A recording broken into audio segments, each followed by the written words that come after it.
Darah dan nanah memang menjijikan, apalagi jika menetes ke kening, lalu mengalir ke pipi, kemudian jatuh di bawah hidung, hingga amisnya terendus dan akhir dari itu terjilat. Sebelum kematiannya, setiap hari Dara jelita mengalami penyiksaan hingga kematiannya meninggalkan misteri. Orang yang menyiksanya merupakan dukun yang ingin betul menguasai seluruh ilmu santet.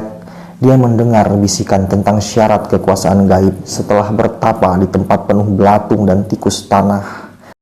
Dia mesti meniduri perawan setiap matahari terbit, lalu meminumkan darah dan nanah bayi ke perawan itu. Dara jelita adalah gadis cantik yang akan menikah dengan seorang laki-laki tampan dan kaya. Dia perempuan terbaik di tempatnya tinggal, bahkan selalu dipuja-puji pemuda satu wilayah. Pernikahan Dara dan calon suaminya gagal. Sang laki-laki tampan muntah paku lalu tewas sekejap di pelukan sang ibu. Dara menuju rumah almarhum yang sangat disayang. Di tengah perjalanan, sosok hitam terbang seraya membekap mulutnya. Dara tak sadar dibawa melayang menuju pedalaman hutan. Belum reda sedih dari orang tua calon suami Dara, perih dan kesepian serta khawatir mengiringi tangis di rumah gadis cantik itu. Ayah Dara bersama warga berkeliling mencarinya. Namun, dari polisi sampai ke orang pintar pun tak sanggup menemukan keberadaannya, apatah lagi mengetahui pencurinya. Dukun yang menculiknya teramat sakti. Ratusan kali dia memerkosa, kemudian menyiksa perempuan itu. Perempuan yang tak memiliki salah apapun terhadapnya. Pada hari yang berhujan dan berguntur hingga melongsorkan tebing-tebing, petaka terjadi. Dukun itu kejang seraya memegang jantung di balik tulang rusuknya. Dara yang terbengong karena penyiksaan di sudut gubuk pun menengok ke arah jasad dukun yang tergeletak tak berdaya. Mulut sang dukun mangap dan matanya nyaris keluar karena menahan rasa sakitnya kejang. Mula-mula, Dara tidak menghiraukan kematian sang dukun. Dia tertunduk lesu karena tenaga dan air mata, bagai waduk yang pecah. Dara mulai bergerak setelah melihat pisau tajam tergeletak di meja ritual. Kaki dan tangannya yang kurus akibat penyiksaan dipaksanya menopang tubuh yang bergetar. Dara merangkak terjatuh, merangkak hingga menyeret tubuhnya dan terjatuh. Tujuannya meraih pisau yang berada 3 meter dari tempatnya menyesali hidup. Ditusuknya sendiri leher putih itu. Darah segar muncrat seiring suara ngorok dan lenguh orang tergarap maut. Dara tergeletak di kaki dukun yang juga telah tidak berdaya. Kepulan asap hitam berkumpul di depan jasad Dara. Asap itu seperti ikan dalam kolam yang berkumpul ke permukaan karena ada yang melempar makanan. Namun, tak berselang lama, jasadnya menjelma tengkorak sekejap setelah kematiannya. Sedangkan kepulan asap hitam menjadi sosok Dara yang berwajah pucat dan kurus kering. Wajahnya benar-benar lebam dan matanya sembab serta pandangannya fokus ke lantai. Perlahan-lahan, angin pagi menyentuh ranting putik bunga. Matahari menyisir rimbun pohon hingga semak belukar. Salah satu warga bernama Siti menceritakan kegaiban. Pukul 1 tengah malam, bayinya menangis kejer. Dia mengira anak yang masih polos itu ingin meminum susu. Tapi sampai ibunya kesal dan ayahnya terbangun pun bayi itu masih menangis. Siti menceritakan, bayinya kembali tertidur setelah kakeknya mengambil tindakan. Ayah Siti merupakan orang yang peka terhadap kehadiran sosok gaib. Ketika sampai kamar sepasang suami istri yang kebingungan itu, ayah Siti seperti mengetahui sesuatu. Ketika seluruh tubuhnya masuk ke pintu, dia tersenyum seraya memandang ke arah jendela. Dia langsung menutup kaca sampai tak bercelah. Pergi dirinya meninggalkan sepasang kekasih yang sedang bingung. Derit pintu utama terdengar hingga kamar. Siti dan suaminya saling menatap bingung. Sekejap sang bayi terdiam dan berkenan meminum susu dari tetek ibunya. Ayah Siti menceritakan, ada sosok perempuan yang ingin berkomunikasi dengan warga kampung. Tapi sang ayah tidak menceritakan lebih lanjut tentang bagaimana rupa sosok itu dan apa yang dimaunya. Gangguan gaib pun berlanjut di tempat tinggal Dara jelita. Setelah rumah Siti, Dara menampakkan rupa seram di pos ronda. Malam itu ada Amir, Rizky dan Saipudin. Mereka sedang menunggu pagi seraya berupaya mengamankan kampung dari tindak kejahatan. Mereka semua sedang berupaya menyalakan api unggun untuk menghangatkan tubuh di keheningan malam yang disertai derik cengkerik. Amin berkata kepada kedua temannya tentang apakah mereka mendengar suara bisik perempuan yang memanggil-manggil seraya meminta tolong. Tapi kedua kawannya enggan menanggapi pertanyaan sekaligus pernyataannya. Punggung mereka seperti ada yang menyentuh sehingga bulu punggung kedua pemuda itu seperti kucing yang sedang bertengkar. Suara tertawa khas kuntil anak terdengar di keheningan malam. Sontak Amir bergidik ngeri. Api yang setengah jadi dia tinggalkan. Dia langsung menuju kedua kawannya di atas gardu. Sedangkan Rizky dan Saipudin sudah meringkuk di dalam sarung. Mereka telah melihat sosok perempuan yang wajahnya tertutup rambut serta jalannya merayap dan tertatih.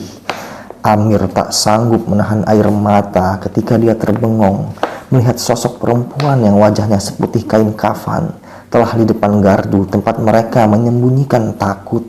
Sedangkan dari dalam kedua sarung, tubuh Saipudin dan Rizky bergetar. Mereka semua pingsan sampai keesokan pagi dibangunkan warga sekitar. Mereka bertiga tak kuasa menahan. Diceritakanlah peristiwa seram semalam. Semua warga geger menceritakan ulang apa yang dilihat tiga bujang tersebut. Berita yang bermula dari cerita Amin itu pun sampai ke ayahnya Siti. Dia agak menghela napas lalu menyeruput kopi hangatnya seraya memandang ke arah selatan. Matanya itu mengarah pada jalan menuju rumah dukun cabul yang gila ilmu santet. Terngiang di benak ayahnya Siti tentang sedikit kisah kecilnya dengan seorang bocah laki-laki. Kata ayahnya Siti, dari dulu kau selalu bernafsu menguasai sesuatu. Sampai menjadi orang yang mengerti kegaiban pun kau rela mengakhiri pertemanan kita. Siang berganti senja dan matahari pulang entah kemana. Saat cangkrik berderik dan semua orang tertidur, para peronda memukul kentungan. Suara kayu yang berbenturan terdengar nyaring hingga membangunkan seluruh warga, termasuk ayahnya Siti. Kalian jangan kemana-mana, tetap di rumah dan pasang cermin di kepala bayi kalian. Diyakini cermin dapat menangkal gangguan gaib, ujar sang ayah kepada Siti dan suaminya. Ayahnya Siti berjalan agak terburu menuju pos ronda. Di benaknya adalah sosok perempuan yang mengganggu sang cucu malam itu. Tapi dia tidak membawa keris, golok ataupun tasbih. Sebagaimana biasa, dia berjalan merunduk sembari mengucap kata-kata penenang jiwa. Semua warga berkumpul di pos ronda. Satu orang peronda tergeletak pingsan. Damiri, salah satu peronda yang mengetahui kronologi pingsannya orang itu, menceritakan Dara jelita telah kembali. Ayahnya Siti yang baru sampai langsung menyelinap ke dalam kerumunan untuk menghampiri Damiri dan temannya yang pingsan. Dia memeriksa suhu kening peronda yang pingsan. Ayahnya Siti mengatakan sosok perempuan yang meneror kampung bukanlah Siti, melainkan perwujudan jin yang memanfaatkan jasad Siti. Dia pun mengajak para warga untuk menggotong orang yang pingsan untuk dikembalikan ke rumahnya. Dia mengatakan ada yang janggal dengan kampungnya. Kedatangan jin yang menyerupai wujud Dara merupakan pertanda. Malam itu juga ayahnya Siti mengajak warga menghampiri rumah dukun cabul yang juga merupakan teman masa kecilnya. Semua warga tak sabar ingin mengetahui maksud dari ayahnya Siti. Tapi dia hanya mengatakan tidak mengetahui yang terjadi, namun perasaannya mengatakan juga ada sesuatu yang bisa dijadikan petunjuk untuk memecahkan masalah ini. Semak alang-alang serta ranting perdu mereka lalui. Beberapa warga merasa ngeri karena berjalan melewati setapak di bawah sinar bulan yang terangnya agak tertutup kabut. Apalagi suara burung hantu tak berhenti tekukur serta anjing melolong sepanjang mereka berjalan. Satu orang warga berteriak lalu meronta. Kedua tangannya meremas tanah seraya menggeram saat ayahnya Siti ingin menuju belakang. Alang-alang yang seolah memagari setapak itu bergoyang seperti ada yang bergerak di dalamnya. Para warga yang melihat itu bergidik ngeri dan berupaya menjauh. Malam begitu gelap dan pekat karena kabut menyisir di tengah mereka. Semua warga memeluk dada masing-masing, tapi ayahnya Siti berupaya menyadarkan warga yang kerasukan. Kengerian di jalan setapak itu belum berakhir meski sebentar lagi mereka sampai di rumah dukun santet. Sosok perempuan yang menyerupai Dara menyeberangi jalan setapak itu. Sosok itu merangkak dan wajahnya tertunduk. Dari pipi sebelah kanan sosok itu tampak bekas luka sayatan. Dia merangkak tertatih masuk ke semak belukar. Semua warga berhamburan. Yang tersisa tak lebih dari 10 orang, termasuk ayahnya Siti dan yang kerasukan. Ayahnya Siti mengajak warga menggotong yang kerasukan dan segera menuju rumah dukun. Perasaannya meyakini Dara telah meninggal dan kematiannya berkaitan dengan dukun ambisius. Gelapnya jalan setapak serta dinginnya malam tak menyurut ciut keberanian 8 warga. Mereka pun terus maju sampai di rumah dukun cabul. Dinding halaman rumah dukun banyak pajangan tengkorak serta di kayu penyanggah yang menyerupai pagarnya. Samurai dan mandau terpajang melintang di depan pintu rumahnya. Tengkorak monyet dan tanduk rusa berjejer di depan pintu hingga ke samping rumahnya. Orang yang memiliki ilmu memang selalu mempunyai ciri khas dalam mengeksplor perasaan yang tersentuh berbagai peristiwa. Ayahnya Siti terdiam sejenak sembari memejamkan mata dan seperti meresapi berbagai peristiwa di alam bawah sadarnya. Setelah menghirup napas cukup dalam, ayahnya Siti menyuruh warga yang sedang membopong tetangganya yang kerasukan agar direbahkan di amben yang terletak di halaman rumah dukun. Angin perbukitan melerai rambut para warga dan desirnya membuat beberapa lelaki memeluk dada. Tapi ayahnya Siti membuka pintu rumah dukun. Dia mengajak 3 orang warga untuk menemaninya mencari sesuatu di dalam rumah dukun. Ayahnya Siti menggelengkan kepala ketika pertama kali masuk. Gundurwo yang tingginya nyaris seatap rumah itu menghalangi mereka. Tapi warga yang mengikuti ayahnya Siti tidak melihat sosok gaib bermata merah dan berbulu hitam tebal dan seolah selalu meneteskan liur karena taringnya melebihi panjang gading gajah. Angin malam yang menggigilkan bertambah sehingga seperti besi berembun menyentuh kulit. Ayahnya Siti berbisik merapalkan doa. Sosok gelap pekat itu menjelma pecahan asap yang berangsur-angsur menghilang menelusup dinding kayu rumah dukun. Detak jarum panjang di jam tangan ayahnya Siti terus bergerak. Keningnya pun terlihat mengkilat karena keringat. Dia mengajak warga yang sedari tadi mengikutinya untuk mencari sesuatu yang membuat gelisah perasaannya. Pucuk dicinta ulam pun tiba. Di lantai rumah yang terbuat dari papan itu serta berinterior macam-macam tengkorak serta pedang dan kepala juga ceker ayam, mereka menemukan puluhan foto Dara jelita. Semua warga yang mengikuti ayah Siti kaget dan mengucap istighfar.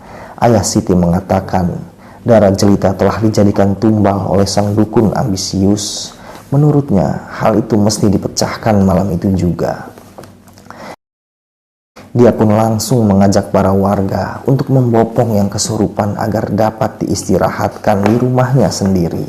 Setelah itu, ayahnya Siti akan mengajak beberapa orang untuk kembali memasuki hutan. Dia mengetahui tempat dukun menyerahkan sesembahan kepada iblis. Kejadian ini merupakan yang pertama kali di kampung mereka. Malam itu, semua warga masih berkumpul di halaman rumah.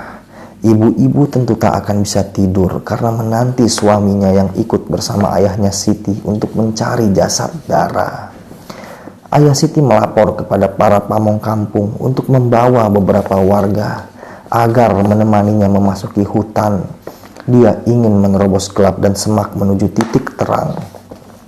Pamong kampung tidak menyetujui karena sangat mengkhawatirkan keselamatan warga. Selain itu, karena hilangnya darah jelita sudah bertahun-tahun lamanya, tapi ayah Dara yang mengetahui kabar ini secara tidak terduga menghampiri kerumunan yang berembuk. Dia bersedia menemani ayahnya Siti memasuki hutan demi kepastian anaknya tersayang. Sosok gaib tidak pernah memedulikan keramaian atau yang sedang berdiskusi. Sosok perempuan berwajah pucat merangkak dari atas pohon randu. Terdengar suara tangis yang memekakkan telinga sehingga orang-orang menutup pendengarannya kecuali ayahnya Siti. Berbisik dia mengucapkan doa-doa sehingga sosok gaib yang ingin menuju kerumunan pun berhenti di bawah pohon randu yang akarnya agak muncul ke atas tanah. Perlahan, sosok itu menggerakkan kepalanya hingga seolah terdengar tulang yang berbunyi.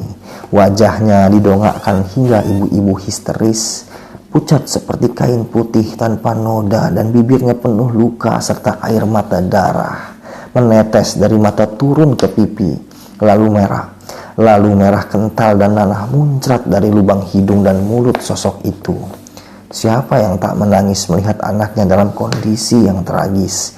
Kendati ayahnya Siti telah menegaskan bapaknya Dara, ayah yang kehilangan anak gadis satu-satunya tetap menangis dan justru berlutut memohon pertolongan Tuhan.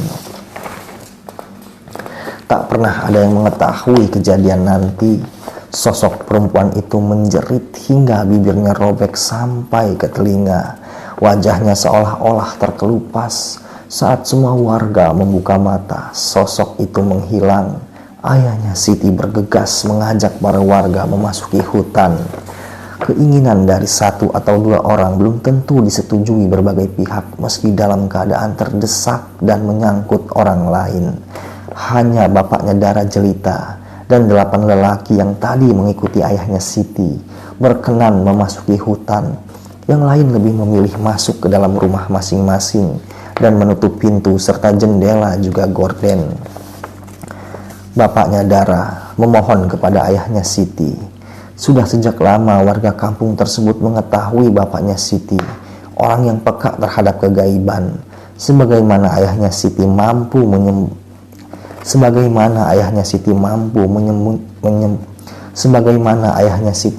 menyembuhkan orang yang kerasukan dan mengusir sosok gaib yang menyerupai darah jelita, kembang dan alang-alang laksana patung. Mereka terus mendaki setapak hening yang di sisinya tumbuh pohon-pohon rindang. Tak ada keluh dari para warga. Semua fokus memerhatikan arah depan seraya mengarahkan senter dan lampu minyak. Di tengah perjalanan, ayah Siti menghentikan perjalanan. Dia melihat suatu gubuk yang berdiri sendiri di pedalaman hutan. Ia juga mencium bau kematian. Ayahnya Siti bertanya kepada semua warga yang mengikutinya tentang bau tersebut. Warga pun mencium hal yang sama dengannya. Bau bangkai begitu menyengat di keheningan malam. Tapi saat mereka ingin melangkah ke dalam gubuk itu, kuntilanak terbang dari atas pohon pinus yang sangat tinggi. Wajah kuntilanak itu tidak lagi menyerupai Dara Jelita. Sosok itu tidak berhidung, bermata atau bertelinga. Dia bergerak kayang menuju dalam gubuk dan wajahnya yang rata mengarah ke mereka. Ayahnya Siti berupaya menenangkan warga agar tidak panik, pingsan atau berlari. Dia khawatir ada warga yang tersesat jika sampai hilang kendali. Sedangkan kuntilanak itu masih merangkak di depan pintu gubuk. Terdengar suara tertawa sosok itu hingga bapaknya Dara Jelita kembali menangis.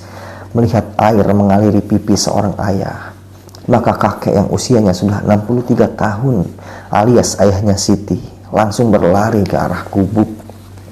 Sekedip saja kuntilanak itu terbang seraya tertawa lalu mendarat di belakang para warga. Kayangnya kuntilanak itu benar-benar menakutkan hingga warga berlari ke gubuk termasuk bapaknya Dara.